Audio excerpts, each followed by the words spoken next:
Welcome everybody, and welcome everyone viewing on Facebook live stream to Cassetter Cannabis Group's headquarters in Empire Standard. Empire Standard here, as you see the sign in back of us, we're one of the only dedicated facilities in New York State to product development, manufacturing, and fulfillment of hemp extract products.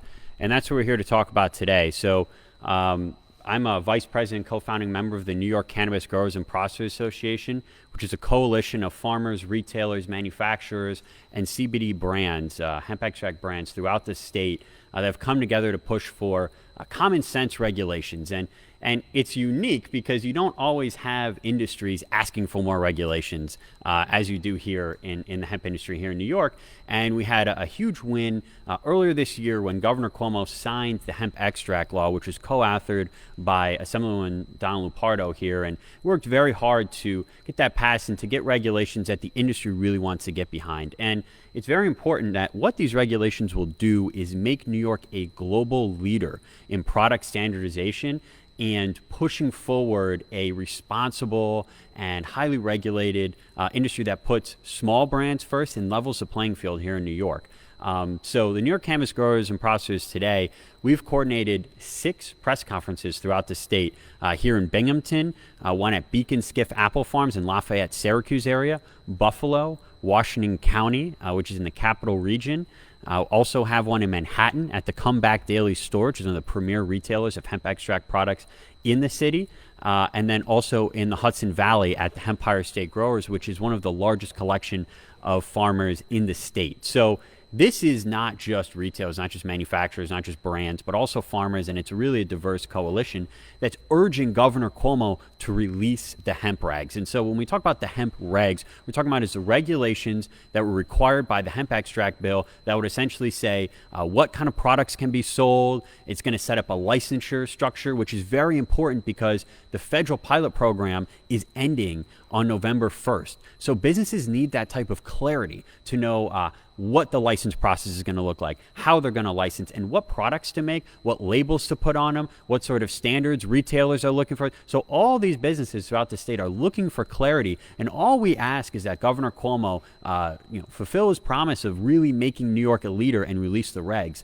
Further delay really threatens to push New York behind, right? And there's this void right now in terms of the FDA and other states not stepping in the ring and putting forward these regulations. So you have bad actors, you have products on the shelf that could have dangerous contaminants. They don't have what they say they have in terms of cannabinoid content or ingredients called out.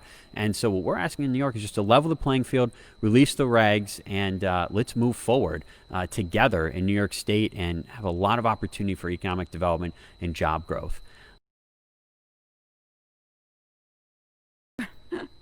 Well, hi everybody. Thanks for being here. Just a little background. I've been on a quest since 2014 to bring the industrial hemp plant into New York's economy. We've done pretty well in terms of the varietals that are grown for fiber, in the use of textiles and building materials. And we've also done well in terms of grain, which many companies are using for food products. And they have established rules when they're making a variety of food products. We have been challenged in New York State and across the country in establishing consumer-friendly, farmer-friendly, manufacturing-friendly rules and regulations for the use of hemp extracts like CBD that consumers want to purchase. So in January, the governor signed my bill that I co-authored with fellow Ag Chair in the State Senate, Senator Metzger, the Hemp Extracts Law. What happened with that is it proscribes that regulations regarding extracts be released in a timely fashion so that the Department of Health could take over this particular administration. The Department of Ag and Markets will continue to oversee the hemp varietals that are used for fiber and grain, but because of the use of CBD in dietary supplements and the potential use in food and beverages, the health department will now oversee this. So we're very excited when the governor signed the bill.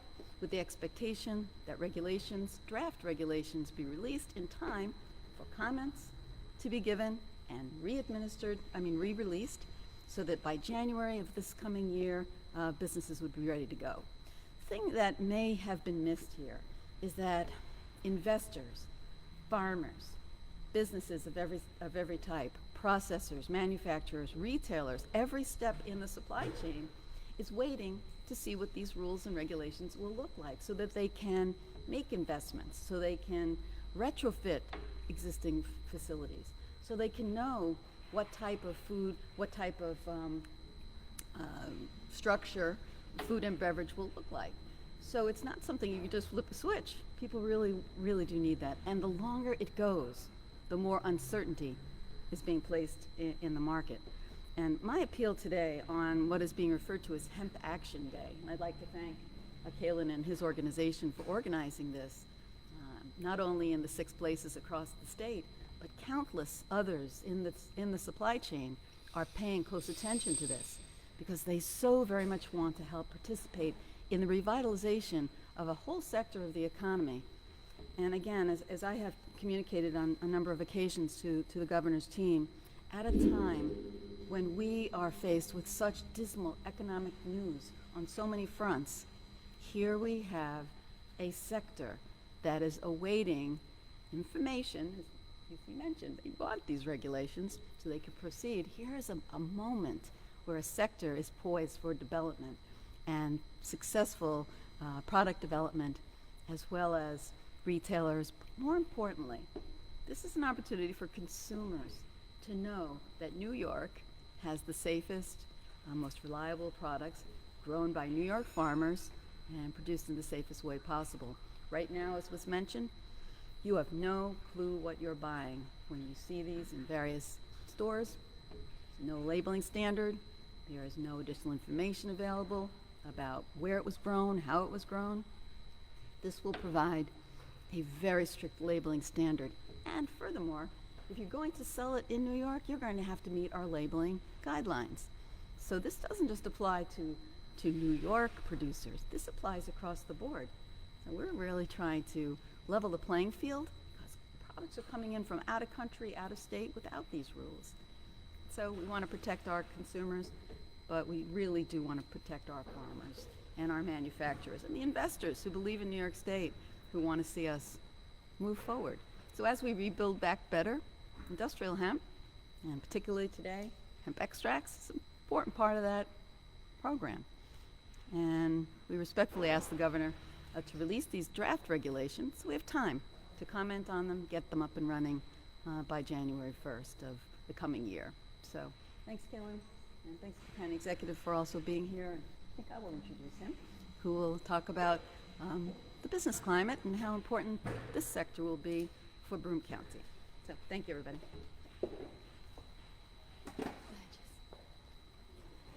Thank you, Kayla, and thank you, Assemblywoman Lepardo. So just from my perspective, this is a emerging industry in Broome County that has significant potential. And it's been supported by great leaders like Donna and great young entrepreneurs like Kalen for some time. And whether it's Kalen investing what you see around here, whether it's all the work that Donna has done in Albany, the industry is poised to really start to blossom. But and then Donna's put together this hemp extract bill, which is going to make New York State a leader. And she did all the hard work. I mean, she worked with a lot of other people, but certainly she championed this bill through the Senate and the Assembly, got the governor to sign it, which is not an easy thing to do. Any of those things is not an easy thing to do in Albany, but she got this done. And we're simply waiting for the regulations to come out in this bill. And I think one of the things that New York State is going to have to learn to do a better job of is becoming, we always talk about wanting the state to become a more business-friendly state. And the fact that this bill was passed and that it was signed 8 or 9 months ago, and we're still waiting for the regulations to be put out so that all the different stakeholders can start is incredibly frustrating. So we're calling upon the governor to, with I know there's a lot of other things going on in the state, but we need to grow jobs here. You know, our unemployment rate is now at 12 or 13%. It was half that back in February or March. We've got to figure out a way to grow new jobs, and I don't care if it's 5 or 50 or 500 or 5,000 jobs. Every job is critical, and just it's very frustrating when a bill has been passed and we're still 8 or 9 months, after that bill has been passed, that we can't take what is in that bill and start moving, and we need to start doing that. So again, I just want to thank Kaylin, I want to thank Donna for all their hard work, and implore the governor, implore the state to release these regulations, and let's get moving here in Broome County with hemp. Thank you. All right, so we'll open up to questions, any three of us. So. Hold on. Come over with my. There we go. Yes, sure.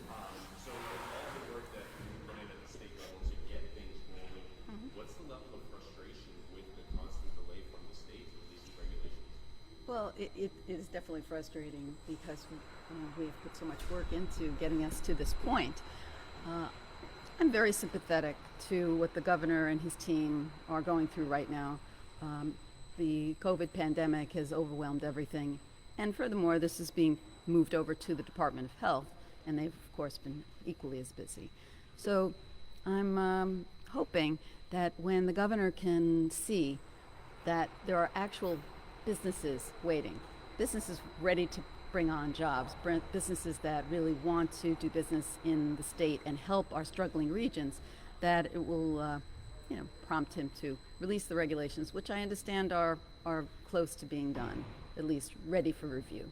So, Is there something that once he decides it's time, they're pretty much ready to be released and put into effect?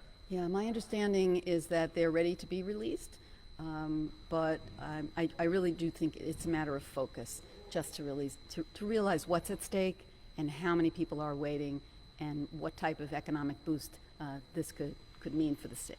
So, yeah. Donna, Larry Smart's Cornell's virtual hemp days, they seem more concerned with the federal and what's happening in the federal Yeah. situation rather than the state. So tell me, is the federal lack of movement at the feds preventing the state from moving? You want to comment on that? Sure. Yeah, I'll comment on that. You could, okay. Yeah, let Kaylin, and then I'll say something else after he Yeah. sets down the baseline. So the thing is the federal government has, right, I mean, we're coming off 80 years of prohibition on hemp, still prohibition on cannabis in other forms. And so the lack of regulatory clarity and the void that the federal government has created is definitely creating a problem, and it creates a need for a bill like the hemp extract law. Unfortunately, New York State, and I think you're referring to the USDA's rules, New York State can't preempt those because they're laid down in the Farm Bill. And the Farm Bill needs to be revisited, and that needs to be revisited in statute on the federal level, and Congress needs to pass a new bill that's going to amend the Farm Bill and direct the USDA to regulate hemp truly like an agricultural commodity instead of like a drug, which is what they're doing now. So New York State doesn't really have much room. If you saw, New York State opted out of participating in the federal program because of a numerous amount of concerns and budgetary issues, and actually implementing some of those, arduous regulations the USDA put out. So until the USDA either revisits, delays the implementation, as Senator Schumer and Senator Wyden have called on them to do, there's not much New York can do on the growing side. On the extract side, there's a lot of opportunity here, like I said, to New York to lead and fill that void where the FDA is kind of left. Yeah, I'd like to add a few things to that, just to simplify things. So what the USDA has done is they've issued regulations or draft regulations that go into effect, but all of us, including Senator Schumer, Senator Gillibrand, Congressman Brindisi, many others, including myself and Senator Metzger, have appealed to the USDA through testimony asking them to postpone this because it's not fair to states like New York and others that have been struggling with our budgets to put in place the regimen that would be required. Our opting out of the USD of doing our own growing guidelines and licensure was more of a protest in my view, and many states followed New York's lead when it came to that. The comment period was reopened, and we don't think it's out of the question that the USDA backs off temporarily, giving New York State a chance to continue doing what we're doing. That has to do with licensing for growing. This issue here of what to do with a whole sector of plant, which involves extracts like CBD, is a completely different matter. And the urgency for me personally to make sure that New York has the tightest, most protective rules possible is to ensure that this remains an over-the-counter consumer product and not something that is taken over by the pharmaceutical industry. That's an additional urgency for making sure our rules are tight and that other states follow along with what we're doing. There's some leadership here involved with protecting this for the consumers' access. So licensing and the track of CBD and extract will not go into effect January 1 or will go into effect? It will go into effect January 1 with the oversight of the Department of Health, so long as these regulations have been released, commented on, and finalized. That's what we're doing right now. Right now it's in limbo. Yes, it's in limbo, and there's a free-for-all going out there in the consumer market because you can go into a convenience store and purchase something from who knows where with unproven claims, and companies are selling products from out of state, and they're doing quite well at it, while New York companies are following the rules. So without this, the regs won't go into effect. Correct. But the law goes into effect. But the law goes into effect. So yeah, I mean, it's Yes, The law goes into effect without regulatory oversight, which means which would be a disaster. which means we still have the Wild West out there. Yeah. Exactly. So two things going on. We're trying to buy some time to give New York a chance to recuperate our economy so we can oversee our own industrial hemp program through licensure of farmers. But on the other hand, this is, for me, a way of protecting the consumer, not only from safety purpose, but also from an access purpose. So, Donna, have you had discussions? I know Cuomo is busy. Have you had discussions with ag and markets and DOH on this? Well, keep in mind, we've had discussions with Ag and Markets about the USDA and these rules and regulations and why they were willing to turn it over to them. But when it comes to hemp extracts, this is not something that Ag and Markets will be involved with, other than permitting the farmers to grow it. But yes, we've been talking to everybody about what these regulations might look like. We clearly want rules for CBD and other extracts in food and beverage. This is what the consumer wants. But without those regulations and guidelines, businesses have no idea what milligrams to use, what process they're going to be using, how to keep consumers safe, how to label it. So, yeah, everybody's poised and ready to go. So the legislation that was passed in March is January. in effect, not in effect. Won't be in effect. It's supposed to be in effect. It's like that with legislation that involves another step. Sometimes the bill gets signed and something happens right away. Sometimes there's another step that is outside our control. Oh, and Jeff, you're underscoring the confusion that businesses have to deal with every single day in this industry. What's going to be allowed? You know, what can they do? What are these labeling requirements going to look like, right? None of these questions are answered, and so what can you do but put your plans on pause, you know? So a final question for me. So as when the legislature gets convenes again in January, do you think adult use will push this forward? Do I think adult use? Will push your legislation forward? Not Do you think necessarily. there's any connection between? There are a lot of legislators who are working in different fronts on the cannabis plant. We have the medical marijuana group, and we have adult use, and of course industrial hemp. I'm the lead on industrial hemp, but I don't think that the issue of legalization is tied to what happens here. I think it will be tied to a variety of factors Of course, revenue is going to be pushing the issue. And also, to be honest, a lot of people want to see a good portion of the revenue go to communities that were disproportionately affected by the war on drugs. And I think that message is going to be better received these days. And retail, and Yeah, exactly, and communities that right. absolutely. Yeah. You want me to? Okay. So the hemp industry, as you've seen, is one of the only sectors in New York that we're continuing to see growth throughout the pandemic, and that's because it's exciting. Like I said, you don't get a chance to be at the ground floor of a new industry very often, right? And so what you see is growth, and a lot of this growth is homegrown, right?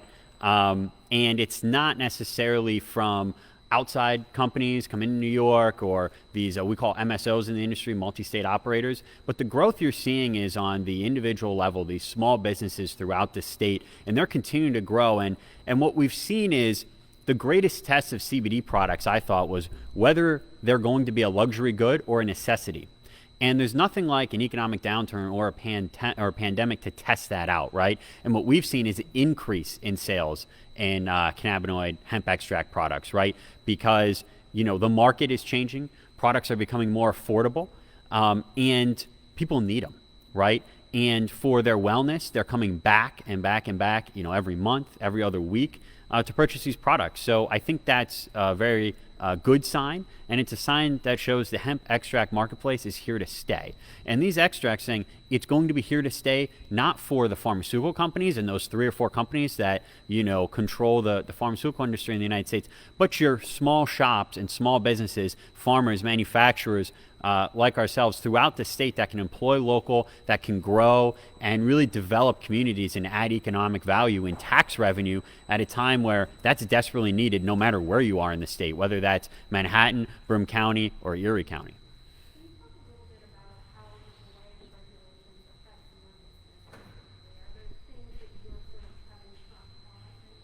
Oh, absolutely. So the rollout of new products has to be put on pause, right? So, we can look at the bill and say, well, there's these requirements to be put on the label, but it doesn't tell us where we have to put it on the label or in what form, what font size. These kind of things are very important. So, it's a guessing game. And with Cassetter Cannabis Group, we work with companies on compliance and regulatory analysis. And so we hear every single day, whether it's a manufacturer or retailer, and they're constantly asking questions, well, what can we do? And unfortunately, we've seen multiple businesses have to put their plans on hold. And especially investors, and especially when you talk about the anxiety that comes with a license to operate expiring on November 1st and no clear sign of when new licenses are going to be awarded from the Department of Health, that's really tough. And it's really tough to turn around and say to investors or your governing board, say, we need another $1 million, $2 million, $3 million investment. And that's what we're talking about here. We're not talking about $1,000. We're talking about millions of dollars on the table that are on hold in New York State. That means jobs. That means economic development. And without these regs being released, there is no question that there is dozens of operations that are put on pause. And that's just, on a high level. But when you look at these little decisions on what products to roll out, there's absolutely hesitancy. I mean, how can there not be? All right. Excellent. Thank you guys. Yeah, I gotta run. So we'll promote this. Yeah. Also, guys, I have press releases too that you guys can take. There'll also be